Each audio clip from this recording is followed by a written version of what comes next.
What is going on, everybody? Happy Monday. Welcome back to the Truck Parking Clubhouse. I'm your host, Lombard here. Hope you guys had a very Merry Christmas and are gearing up for the next holiday, getting ready to have a happy new year. Hope you guys are staying safe out there with some weather. I know we got some cold temperatures out there lurking.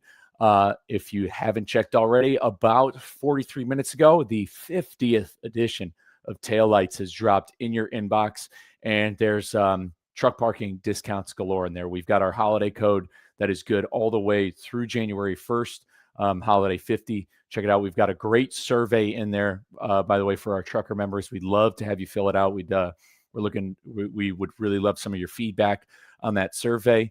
And then we've got partner codes and more, as well as some articles. We got a lot of stuff coming into the new year. There's a big highway bill that's going to kind of lead Congress into 2026. And as well as some other news and stuff we drop in Taillights, good buzz stuff to keep yourself informed on the industry. So check your inboxes. That is Taillights 50th edition. And of course, we always post a little Taillights throwback in there. But without any further delay, let's get right in the clubhouse with one of our boys, Mr. Josh, who's always on an adventure. What's going on, brother? Just another day. How are you? Good, man. Another day getting after it. Where are you tuning in from? Point at Wisconsin at the Loves here. Awesome. And you're staying out of some winter weather up there. What's the weather update on the ground if you want to fill everybody in? It's like 14 degrees with a wind chill of -1, just light flurries. So it's not too bad. It's a warm front compared to what I've been in. Yeah, that's a Midwestern warm front is what you're calling it. Pretty much, yeah. No, that's awesome. Well, hey man, let's get right to it. I would love to hear the adventures with Josh. I'd love to hear the Josh trucking story. What got you into trucking? So what got me into trucking was when I graduated high school. I grew up on a farm. We'll start there, and so I was always around equipment. My grandfather had a couple straight trucks, and so I used to drive with him with that. And then I ended up going to the military for a little over 7.5 years. And when I got out of the military, I moved to Phoenix for Harley Davidson. So I was a tech. Well, anybody that lives around Phoenix that does Harleys, it's like a Starbucks in Washington. There's a dealership or a shop every corner. So trying to get decent pay with 5 kids and a wife was hard. So I looked at the wife and I basically said there's two options really that I have. Um, Either go back in the military, which is something I really didn't want to do, and then her brother drove trucks. So, and I've always loved them, just never really pursued it. But he convinced me to do it, and we've been rolling ever since. Dude, that's awesome, man. Number one, thank you for your service. What branch were you in? I was Navy. Dude, that's great stuff. What years did you serve? From 12 to 19.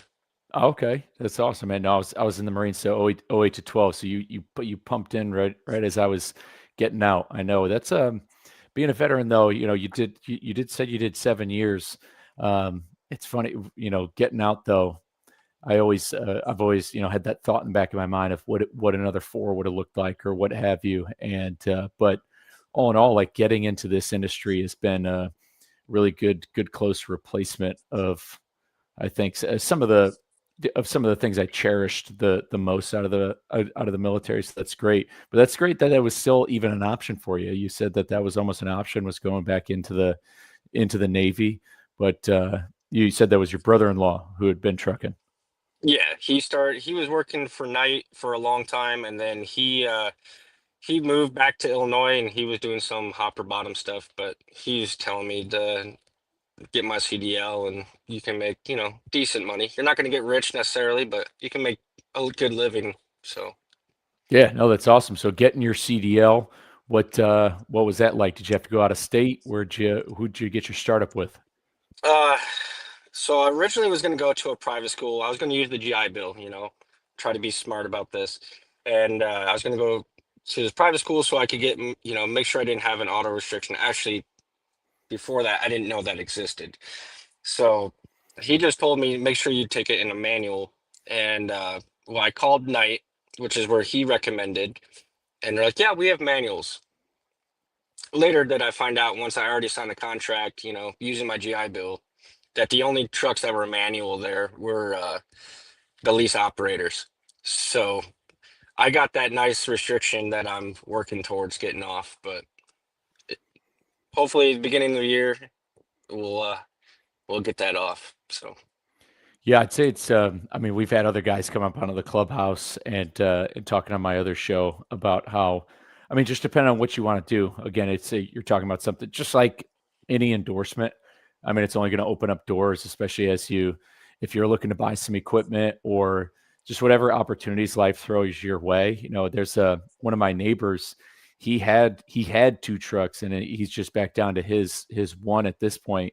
Even living here in Central Texas, he was looking for a driver, and he was looking for a guy with 2 years, but he was driving like an older Freightliner, 10 speed, and he's saying he'd find a guy with 2 years experience, but they'd have an auto restriction. He'd find a guy, and then he'd find a guy who doesn't have an auto restriction, but they've only been driving like a year or so. So he's like stuck in this purgatory of trying to find like the right guy in a tough area, in a tough market. And so he ended up yeah. yeah, he ended up selling and sticking with the one that he's got right now, and he's leased onto a carrier. So yeah, it only opens more doors. So you started up with Knight, and where'd you wind up from there? So I went from night to EW Wiley, and that's where I got my open deck, experience with. Um, they're a good company, just wasn't for me personally. And I tell everybody that, if you've watched my older videos, which I don't recommend, but um, I tell everybody when they ask me about different companies, my experience isn't going to be yours, or it's not going to be the next guy's. You kind of got to take it and make it what you want it. And so I know guys that are still there that love it. It just wasn't for me, and I wanted something, bigger and better. So now I'm at Valley Transportation out of Grand Meadow, Minnesota, and I love it. So Yeah, let's take in a valley. You're there now. What's we've got especially on Instagram, people who tune in, a lot of people who are genuinely interested in the industry. It's got a lot of the newer drivers on it. What do you think's the best part about, would you recommend Valley for drivers? Kind of what are their requirements? What kind of experience are they looking for? What are they primarily hauling? Valley is a mainly equipment. Um, the best part about Valley is we don't carry tarps. That is Now, if you're a newer driver, I highly recommend to go to somewhere so you can learn that side. But I love that I don't have to throw tarps anymore. But we haul mainly Caterpillar, John Deere, just equipment, used, new. We'll do some building materials here and there to get us back to equipment. But we go from step deck all the way up to 11 axles. So, So you're hauling some big stuff. What's the coolest load you've done with Valley? um, personally, my coolest load was some military Humvees. I was a corpsman, so it was fun taking some medical marine Humvees around. So that's just, it might not be cool to other people, but just the irony of it, and I brought it to Corpus Christi, Texas, which was my last duty station. So it was kind of like a round circle or round robin, however you want to say it. So it was kind of neat. Yeah, seeing things come full circle again. I've had one of my good friends, Josh. He was a flatbed guy. I was in the Marines with him, and same thing. He ended up he I think he took something to Camp Lejeune, and that's where we were. And so it's always crazy to think like of going. I couldn't think of going back to Camp Lejeune for work and not having been. And not still being in the Marines, like I'd feel like I'd get caught, like if I was walking on the grass or something like that, Right. getting yelled at. But you just mentioned you were a corpsman. Number one, big shout out. Did you? I mean, not to divert, but did you spend any time on the green side of the Navy corpsman life? So I did go to the school, and I didn't get deployed with Marines. Out of Corpus, if the local Marine Corps, that were down there needed a corpsman, my master or command master chief, he knew that I hated being in a hospital or a clinic, so he would send me every single time. So that part I loved. I wish I went full green side because that's more my style, but it is what it is. Um, I just hated medical, so that's half the reason why I got out. I was an airframer first, so I worked on helicopters for 4 years, and then the last three and some change, I went to the medical side. Navy has a thing about changing your job, so yeah, I wasn't happy, which is why I got out. Yeah, I feel you. The corpsmen that we had in our unit were great dudes. We had this freaking monstrous guy who deployed with us. I mean, he might be the strongest guy I've ever seen. He in Afghanistan, he bent one of the Olympic bars that we had at like this, this gym we had, which it was all old equipment that like the British had before us. But Right. the guy put like 400 something pounds. He was squatting like close to 500 pounds, and the bar actually physically bent. I mean, this dude just looked like a superhero, just like an absolute monster. And it's just like if you go down, that's the guy you want throwing you over your shoulder. Was that guy's name? Was Yeah, Felix Miracu. Big shout out to him. He was a hoss, man. That guy was a beast. So respect to any of the corpsmen out there. Number one, big shout out to I think one of your boys jumping in here, Officer B. He says he made it to Valley here in Minnesota, and he was asking how the weather was for you. It's good right now. I mean, it actually stopped snowing, so hopefully it stays here. I just want to make sure I can get offloaded tomorrow. That's my main key. I already got shut down early yesterday because of the storm. So Sweet, and I know. I mean, he said he just made it up to Valley, so I'm curious, Officer B. Did you just start working at Valley? Did you just get hired on? Let us know in the comments if you're a newer driver up there or how you got up there. Like I said, Josh, you got any referral codes, dude, for anybody watching if they want to join the Valley team? if you want to join the Valley, you can just use truck number 2420. I'm they know my truck number pretty well now, so um, that's really the only way. You'll talk to Justin or Amanda and just say I sent you over, and it's pretty quick and easy. So. There we go. Some pitch. Yeah. What are some of the requirements of Valley? They need 2 years. They looking for anything specific? I believe it's 1 year of experience. Um, it helps if you don't have auto restriction. 98% of our trucks are all 18 speeds or 13 speeds. I'm one of the few automatics. I know they're supposed to be getting a couple more in when the new 589 is coming in. I don't know when they're going to get there though, but there's only a few of us rare unicorns. So, but they do have van side too. So if you're a van driver, they do have a small van fleet. So Perfect. Good to know. And right on schedule, he started orientation today because that's the standard across the industry. Orientation is on Monday. Monday, yep. Orientation on Monday. Big shout out to Joe Seppi for coining the orientation on Monday phrase right there. Got to give it out to him, an OG from TikTok. Yeah, so it makes sense he started orientation. It's a Monday. Let's get to it. Good luck to you, Officer B. Hopefully you'll be linking up with Josh out there soon. You stay safe. Leads me to my next point. Oh, saying what's up. Pop Tart Gone Truckin, joining in on the chat, saying what's up. And yes, Officer B also says they'll teach you some flatbed. So good to know for any of the guys out there looking live. If you're looking for your next carrier, I do know that the new year, like with everything, starts new habits, new things, new XYZ in the driver's sphere. I just know this from being connected with recruiters. The beginning of the year is also a time of change. Drivers are looking for their next outfit, their next carrier. So if you're looking, take a look at Valley Transport. I mean, you're parked at a Love's tonight, so I gotta ask you though. We're on the Clubhouse. When was the first time you had heard about us at Truck Parking Club? I used them probably actually when I was still with EW Wiley. I just happened to be well. I was trying to maximize my time, and I didn't trip plan necessarily as nice as I should have. Being a newer driver, and I saw truck parking club sign, and I was like, "What is that?" So I ended up turning in there because it was basically like an open lot.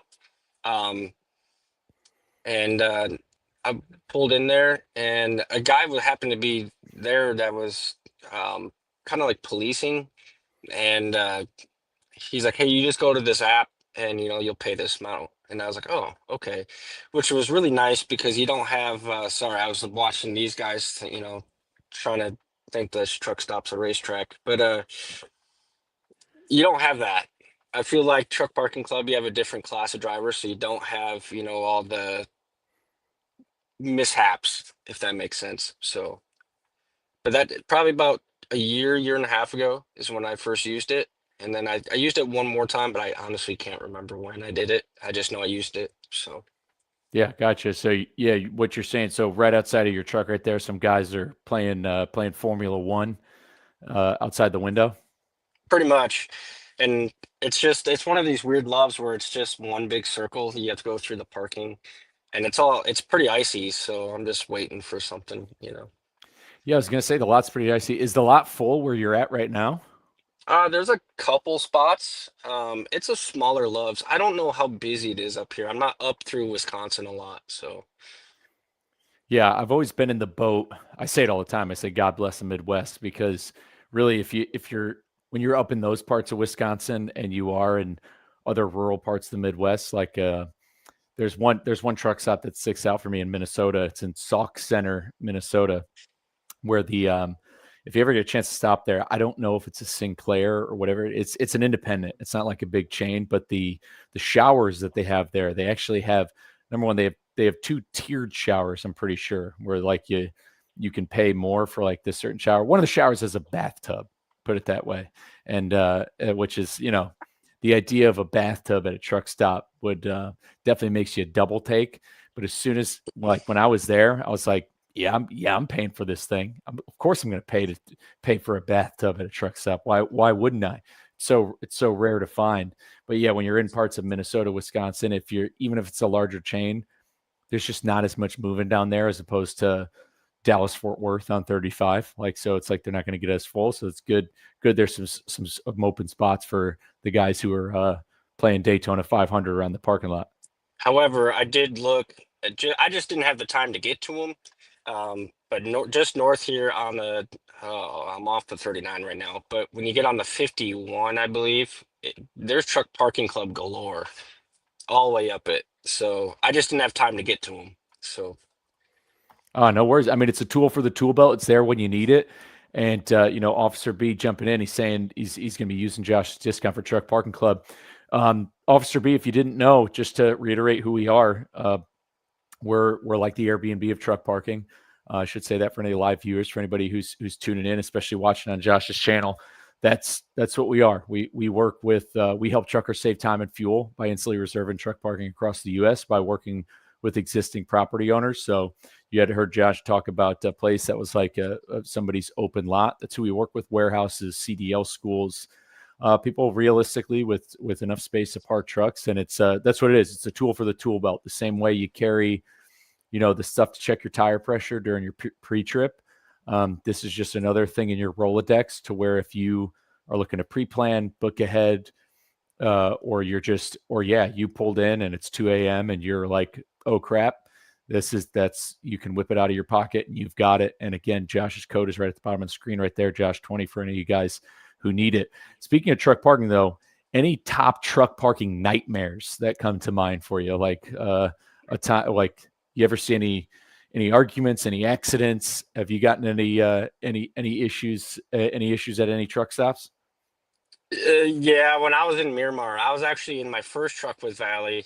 I had to pay, I forget how much it was. It was at a pilot in Miramar, and I just know it was some obscure number for where and what it was. But I had a guy pulling a container completely demolished the front end of my truck, pretty much. And I say demolish, I mean my bumper, my fender.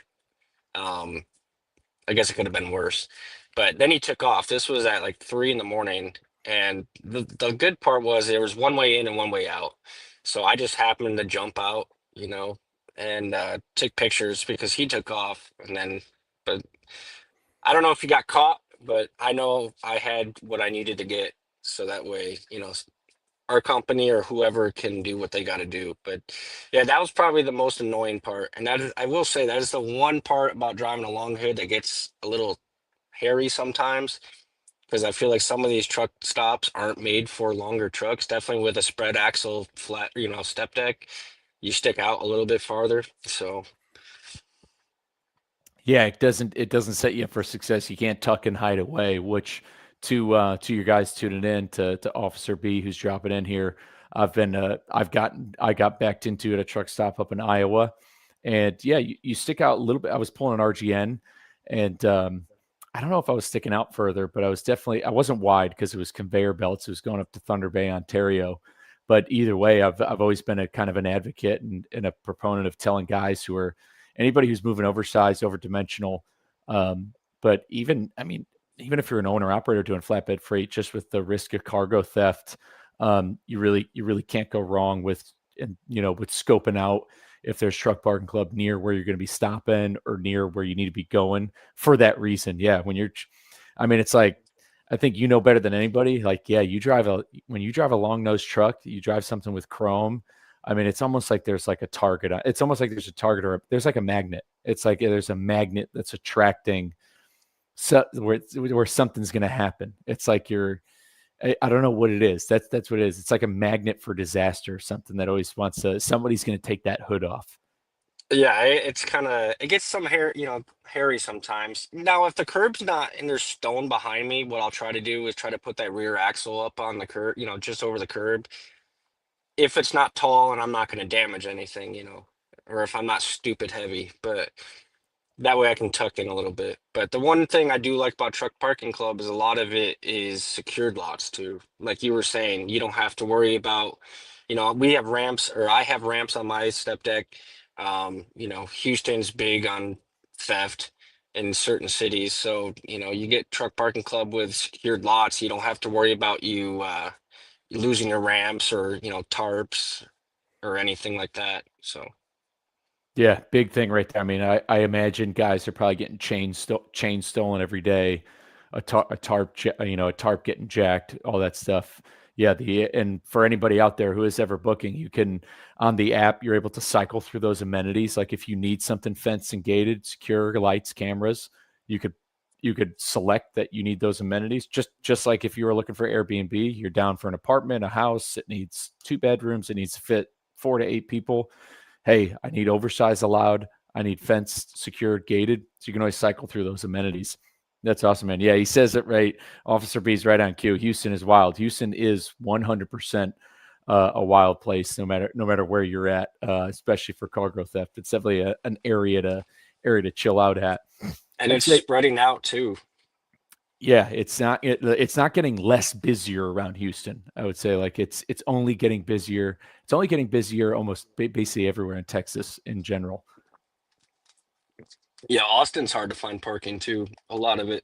I know there's truck. I think you said there was a couple truck parking club there. So Yeah, I got a couple. There's a couple of spots. We just opened up a new property that's right off the toll road too. That's perfect. It's a fenced and gated lot.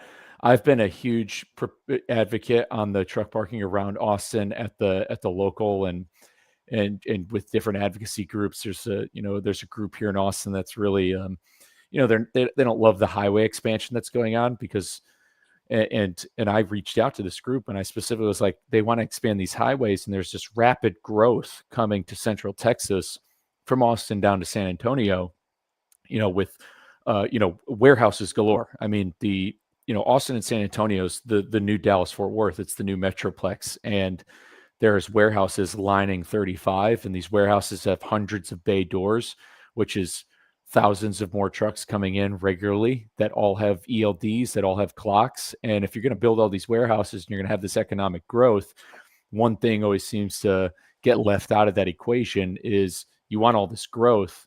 Guess where the growth comes from? It's the movement of trucks. And if you don't have any place for these trucks to go, they will be in your HOA. They will be in your neighborhoods. They will be on the shoulders. They will cause problems for you, not by the fault of the driver, but by the fault of poor infrastructure planning. Yeah, Midland, Texas is a highlight too. We definitely have some locations too, but it's a pretty out there area with a lot of truck traffic for it being out wide open. So Midland's another area of concern. Texas is a tough spot. It's a big place, a lot of big issues. Appreciate you guys tuning in the comments, dropping into the clubhouse. Well, hey, 2 more questions for you. Then I got to ask you, what would be your favorite part about the trucking industry? This is a new one. Normally, I don't ask this. I always ask people what got them into it. But what's your favorite part about the trucking industry? My favorite part is honestly when I get a chance to talk to some of the old timers. Kind of like the military, you get connected with some of the guys that have been in for a while. They teach you the ropes or teach you things you didn't realize, or I really enjoy talking to some of the old timers. And I get why they don't want to spread the information to people because you have some of the newer generation. I know this, I know that. I don't need to hear you. I don't need I don't need help. So I get why they don't want to help the newer generation, but that's probably my favorite part though, is when I get a chance to talk to the older generation that's been out here for 20, 30, 40 years. Heck, I was in Kansas on the 54 talking to a guy from Colorado that was been driving for 45 years. And we were just chit-chatting back and forth on the CB. So that's part of my favorite part. That and you get paid to see the country. So Yeah, top tier CB radio conversations are always top tier. I've for anybody tuning in, especially for Officer B's in orientation, I'm will always be a staunch CB advocate just for the sheer fact that on more than one occasion I've been diverted from being stuck behind fatalities. The first time being across 70 in Indiana, and somebody was, I was going west, he was going east. He's like, you should get off, hey, drivers, if you can hear me, get off this exit, bypass 70, get on US 40. And I was like, oh, okay. Because couldn't see it on GPS, like didn't know that there was any sort of traffic jam coming up ahead. And I took US 40 and I didn't really skip a beat on it. And that alone is worth its weight in salt right there, just from not being stuck in 4 or 5 hours being stuck behind a fatality. But those conversations, I'll never forget a conversation I had with like two bull haulers coming back from like West Texas going east on 20. And those conversations are really what makes it great. Now I asked you, so that's your favorite part. What do you think's what's your number one issue in the trucking industry? What do you think is the most important topic, or what's one thing you could change? honestly, I think this is societal, not necessarily just for trucking, but it's the me first mentality. Nobody wants to help anybody anymore. And that's my biggest pet peeve. Usually before I leave a shipper, definitely, I mean, especially if there's another valley driver, but I mean, any driver, I'll be like, hey, are you good? You need help? Hey, maybe you should do it this way. Um, I was helping a foreigner, and I say that, with all due respect, but with equipment, you fault equipment, anything over 10,000, you need 4 direct tie down points. He used one chain, in a indirect tie down, and I'm like, that covers the weight of this machine, but it's not DOT legal. Here, let me help you, do it this way so you don't have to worry about getting stopped by DOT. And there's multiple reasons I want to do that. A, I want them to learn, and it helps me learn even more when I help people. And then two, my family's on the road, your family's on the road, we're all on the road. I don't want anything to happen to anybody. So that's probably the biggest issue I have, is just nobody wants to help each other, and it's just like that me first mentality. Yeah, so a little bit, a little building back a little bit of teamwork. I mean, not even so much teamwork, but looking at looking at the looking at the job and career of a driver as a forever networking opportunity. You mentioned talking to the old school guys. There's always this mention of brotherhood, and this is something my grandfather talked about. I mean, they very much were. I mean, I have all the old newsletters from my family's old company, and you could tell that the company itself was pretty tight knit, and they were pretty tight knit with the other trucking companies in the region. Like the drivers knew the drivers, like everybody was kind of on the same page. And I think everybody getting back on the same page is what I think that's your biggest gripe right there. Would you agree? Like everybody just needs to realize like it's one team, one fight. Oh, absolutely. And everybody, well, I think part of the issue is the whole ELD. Everybody's racing the clock. And I understand it. We all did it.